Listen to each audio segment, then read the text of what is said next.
Oh, well, we just want to welcome everyone in the room. Come on in the room, everyone. We're welcoming all of our guests to tune in to the Stop the Violence podcast with your girl, Trinika Walker. Some of you know me as Trinika, and some of you all know me as um, a leader, some would say, a community activist, some would say. But I'm here right now today just as Trinika, a mother out of the city of Milwaukee, whom is hurt. Um, uh, just like a lot of other moms out there, I lost a son due to gun violence. 2018, it was August 6th. My son passed away. And I want to talk about it. I'm ready to share my story. I'm ready to help other moms get their story out. There's a lot of moms who seek justice, a lot of moms who's looking for a to be healed, looking for healing. Um, and we can do that together if we all just come together. So that's what this show is about. We want to reach those who may be in a place of needing a way out or needing some type of resource. And we hope that this show can bring you just that. All right. So, my son, William Earl Davis Jr., he was 17. A lot of the community know my son. He was a rapper. Uh, GTB Earl is what he called himself. I mean, and in fact, that he had a song, a rap song out here that I heard, but I really, really didn't listen until he passed away. And that's what got me the name "Stop the Violence." His one of his songs, Grinding Hard. You guys can go and check that out later. But Grinding Hard, you'll hear my son say, moving through your hood looking like we trying to stop the violence. And that's what I heard shortly after he passed away.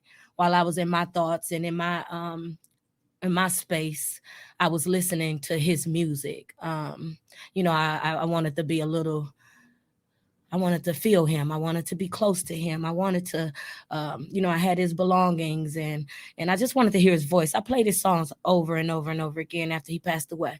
But I did get that "Stop the Violence" from him. Once I looked up "Stop the Violence," I saw a lot. It was out here. It was it's several groups out here with the name "Stop the Violence." So I tagged 53206 to it. I attached that to it because that's where I'm from. Stop the Violence 53206 doesn't just mean 53206. Um, it also means wherever you are in the city, wherever you are in the state, or wherever you are in the world. We're looking, if not to stop it, to at least slow it down. Um, to at least slow it down. So 2018, August 6, 2018, I received a phone call from my daughter. And she said, "Ma, it's on Facebook that Will was shot." And right then I didn't want to believe that, but I moved. I made a few phone calls. I got another phone call from my daughter again saying that, yeah, he shot and they're on their way to the hospital. I took a deep breath as I began to put on my shoes and my clothes. It was about maybe 11 o'clock when I got the phone call, 10:45, 11, almost 11 o'clock when I got this phone call. My heart dropped immediately. I can remember on my couch, I had just ate a bowl of chili, so I was relaxed and I was laid back. I was watching TV, and when I got that call, but I put on my shoes and I put on my clothes. I can remember not rushing. I can remember just taking it slow. I remember a heavy, heavy, uh, just heavy pressure on my chest. And I called my pastor. I called my pastor. My pastor I told him that what I heard, the news that I was given, and he began to pray. He didn't ask questions. He just began to pray. And he said, Trinica, you do what you got to do. Keep me on the phone. I'm just going to be praying. I looked at my phone, and I really didn't have that much battery. I didn't really have that much juice on my phone, but I stuck my phone inside my upper pocket, and I began to lock up my house and leave and head towards the hospital. As I was driving down the streets on my way to St. Mary's, you can feel a void in the air. The streets was dark. And I can't even remember cars really being on the street at this time. It was like my path was clear. I was able to get to the hospital with no problems, not even a red light. So I get to the hospital, me and my daughter, and we got to the hospital. And as soon as we get there, there was we was greeted by a security guard. And the security guard, he kind of locked us out of the hospital. He shut the doors and he told us, you got to stay right there, just hang on. At this time, it was not told to me that there were 2 people who had passed away. And yes, it was 2. It was my son and the guy who killed my son. Both of them had passed away, and they both showed up at the hospital at the same time. So the security guard was trying to figure out who was who, as well as keep us in a place where we wasn't violent or hostile. Or he put some in a room and he put some in another room. The doctor eventually called us back to a private room. And it was me, my son's dad, his stepmom, and a few of my family members, my mom and my cousin and my other daughters. They had taken us back to another room. And as I'm going back to this room, I know what it is. You pretty much know. I was placed inside this room, but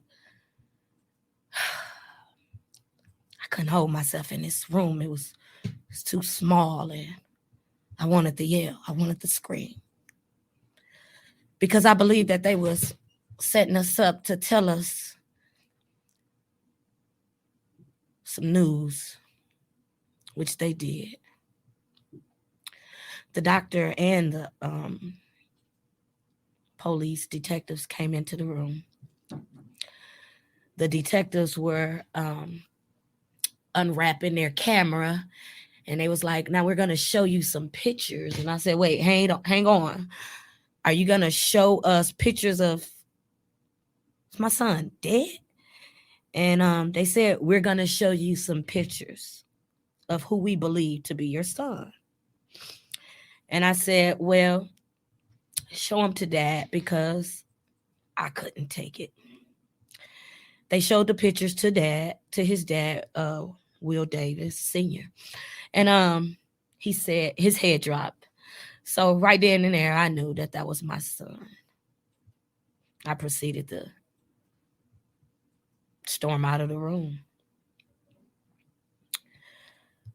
As I was leaving, I can hear the screams and the yells that were behind me. Those of William's sister and grandmother and father and the family that we had back there.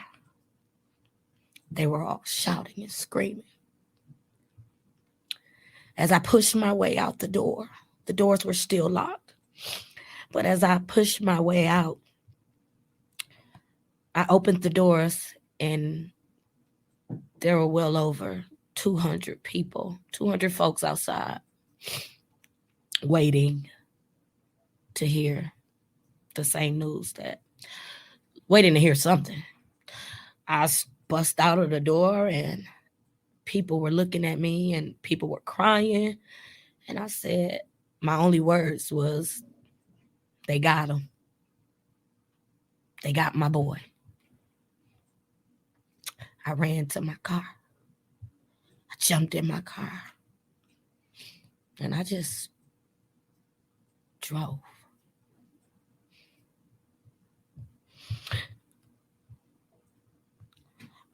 I didn't know where I was going,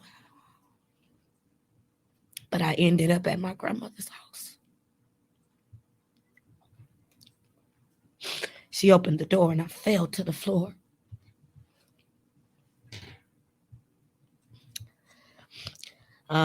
At that point, I needed air, so I went back outside.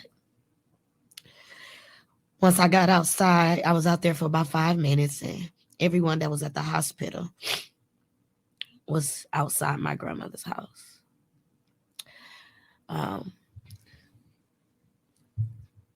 We began to weep. We began to console each other, hug, and a lot of people were trying to tell me the story, what they had heard off of Facebook, but I didn't want to hear it. I was upset,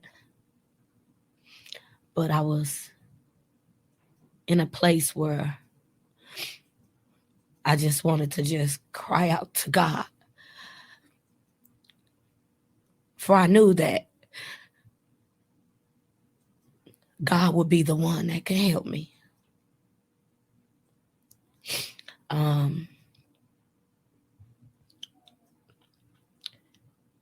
2009, I was hit with stage 2 cancer. And I remember crying out to God then. And he helped me. So all I knew was to cry out to him at this time. After that, after crying out to God, talking to God, praying, I was able to stand and I was able to go forth and plan a funeral.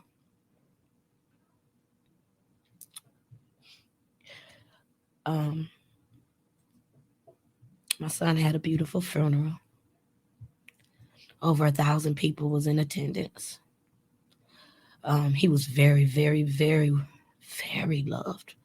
He was loved by so many people, and not only the people who knew him. There was people who just heard our story and they gravitated to us during this time. During this time, I did not have insurance, so I had to reach out to the community. We washed cars, we sold dinners. We had several different fundraisers, and we were able to pay for his funeral. His funeral was at Krause's, and it was a beautiful homegoing. After the funeral, I formed a group called Stop the Violence 53206 right out of my mother's garage. I made a post on Facebook asking the youth who would like to be involved and meet me there at such and such time. When I got there, they were there before I was. And I had over 60 youth members there in the garage that very same day. We came together. We held teen summits. We held prayer groups. We made Stop the Violence videos, just trying to get the attention of the youth so that we can continue on with Stop the Violence. I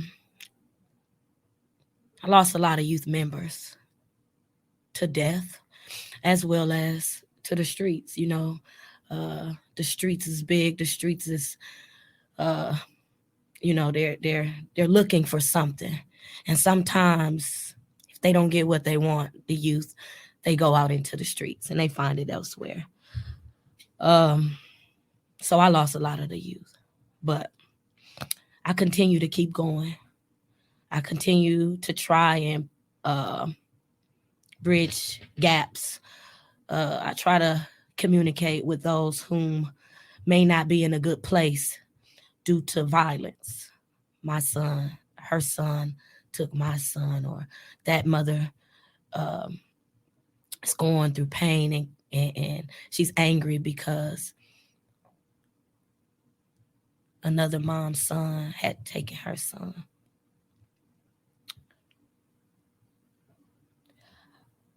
I try to form a table where we can communicate. But the overall message is trust God. God can do it. If He's done it for me several times, He can do it for you. I know so many families who's been affected by gun violence. And I'm just going to read a few names if I can. My son, William Davis, Lynn, Trail from Chicago, Taman, JoJo, Tez, Keith, KD, Demetrius, Lil Jimmy, Jermaine.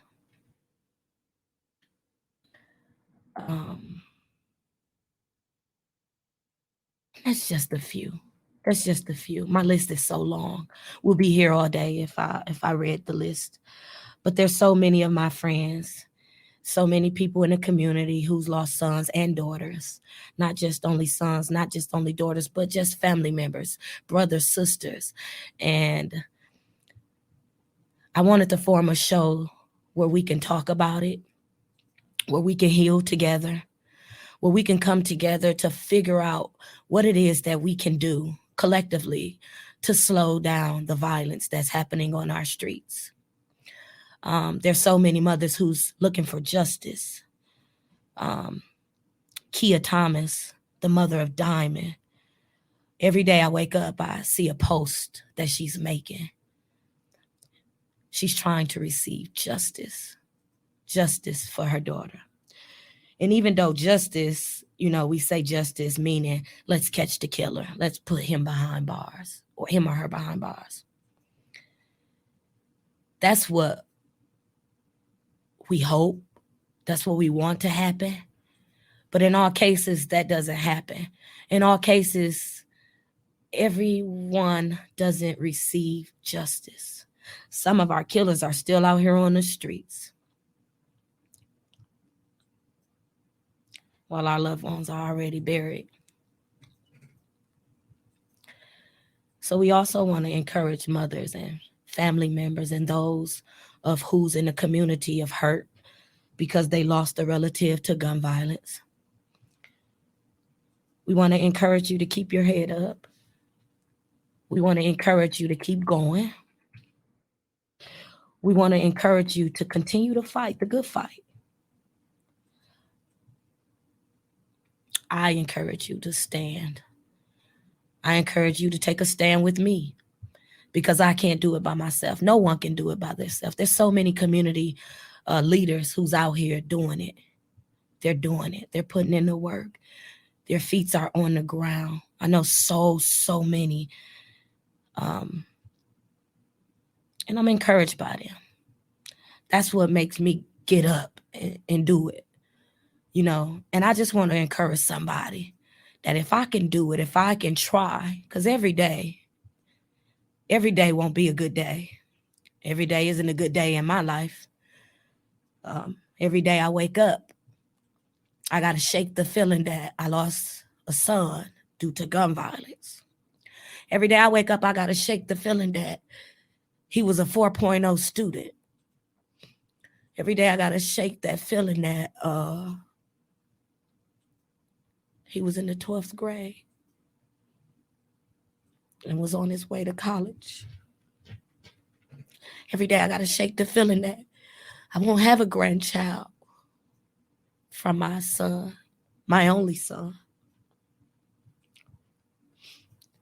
Every day I got to shake the feeling that started out with 5 and now I'm down to 4 children. And every day I got to find strength to stand for my other children as well as my grandchildren. This podcast is to those of you who's taken a major blow like I have. Not only did I lose my son to gun violence in 2018, just July 1st, 2022, my grandson was able to get a hold to a gun.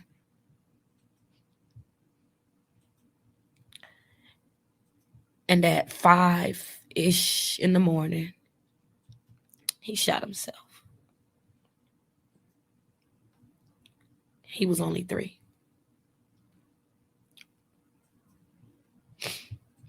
So as I form a line of communication or communicating with viewers and those of you who's like myself, I'm also building myself up. I'm also encouraging myself to keep going in spite of my situation and circumstances.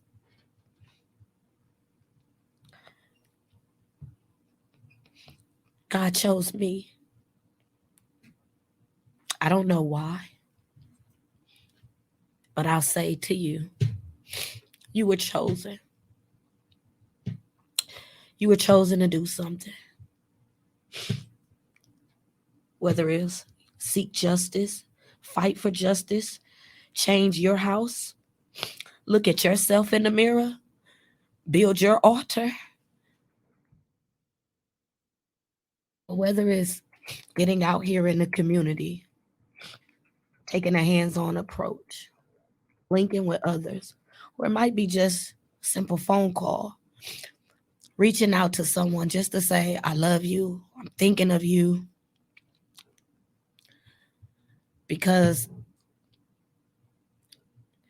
those phone calls is what got me here today. Like encouragement, lifting up one another is what keeps me standing. And I try to do that to others. I try to encourage one another. So that's what'll be going on this podcast. We'll be having viewers. We'll be having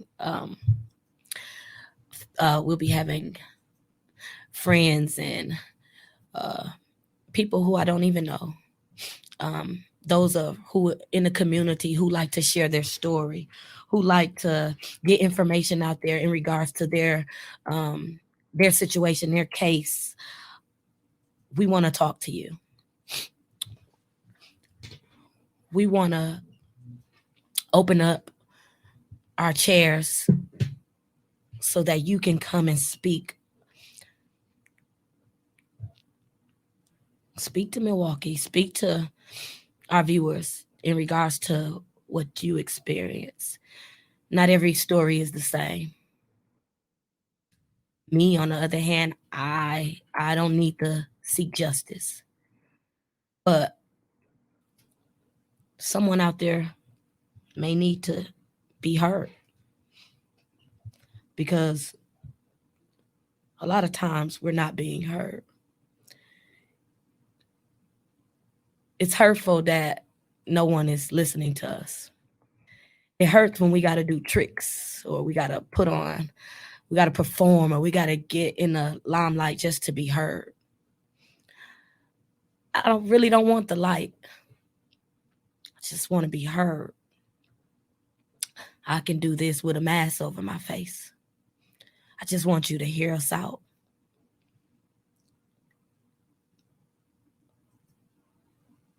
We need to come up with a way that we can come together and put a stop, put an end, or slow down this violence. It's moving so fast. It's moving super duper fast. Our children are affected. Our parents are affected, our grandparents. And this is what we live, the heartache we live with every day. Losing someone who should be here. Someone who may have, like, do we really gotta die by the gun? Do we really gotta kill our own? Do we really have to hurt one another? Is the question. Do we really have to talk or communicate through weapons? other than sound, our voices. You're taught to go to your brother or sister. You're taught to go to, those who you may not see eye to eye with. You're taught that. Some of us were.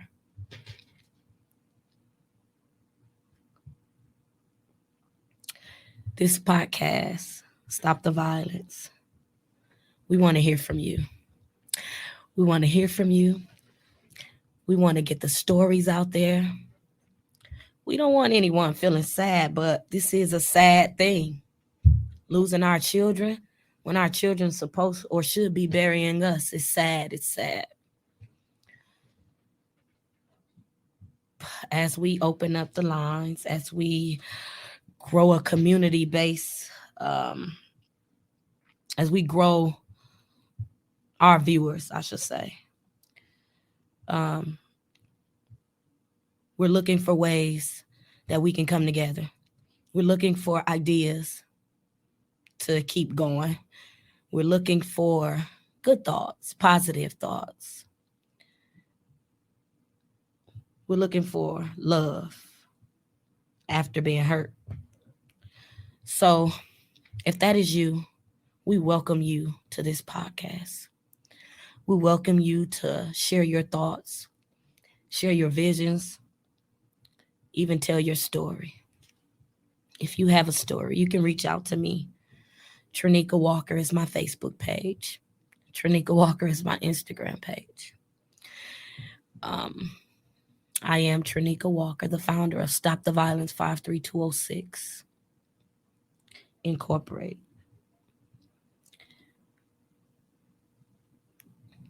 Today is the start or the pre-start of a show that we're trying to put together for you all, as well as myself. I know so many friends and who's lost to gun violence. We want to put a stop. We want to put a stop to gun violence. All right. And I just thank you all for listening. I thank you all for being a part of this. This isn't just my show. This is our show. We are all in this together. We're going to talk to one another back and forth, and we're going to receive ideas. We're going to be willing to share testimonies and high hopes of us coming together and putting a stop collectively on our gun violence, on the gun violence that's here in Milwaukee and that's going on across the world. I thank you all for listening to me. That's the end of the show.